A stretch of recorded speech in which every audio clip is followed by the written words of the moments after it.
لحظات مختلفة كان أهمها هي مش لحظات محددة يعني، لكن أنا يعني ما انساش اللحظات اللي فيها السعادة الجماعية يعني، وهي كل ما يتعلق بسعادتنا يعني الجماعية مش بسعادتي الشخصية. يعني دايما أقول إن النجاح بيقلق، النجاح ما بيجيبش سعادة. الفاشلون هم السعداء. النجاح بيجيب لك اكتئاب دائم. عشان كده لما حد يقول لي انه قلق وتوتر والحياه، فاقول له هو ده قيمه النجاح.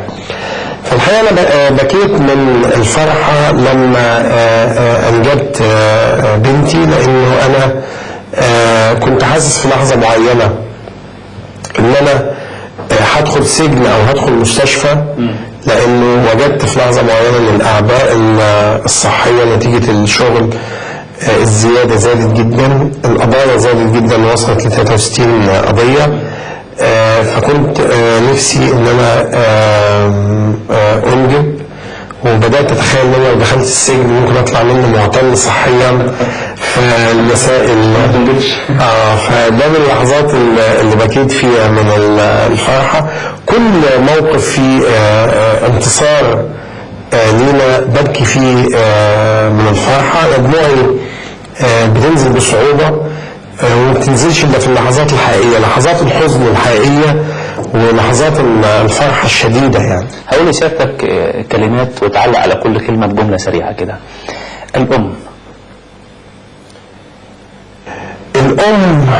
انت عاوز جمله واحده يعني؟ جملتين. الام تستحق 3 جمل.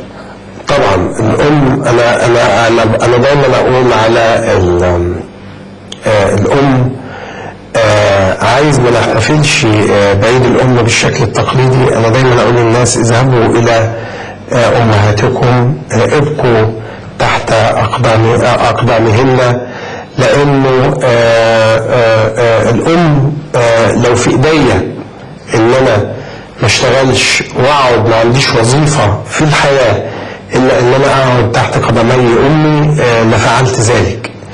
لكن قيمه الحياه في ان احنا لازم نشتغل ولازم نقدم عطائنا وجهدنا للناس، لكن لو هناك بديل انه يعوضنا عن كل ذلك انا كنت اكتفي بانه كل الوقت اجلسه تحت قدمي امي لاحقق لها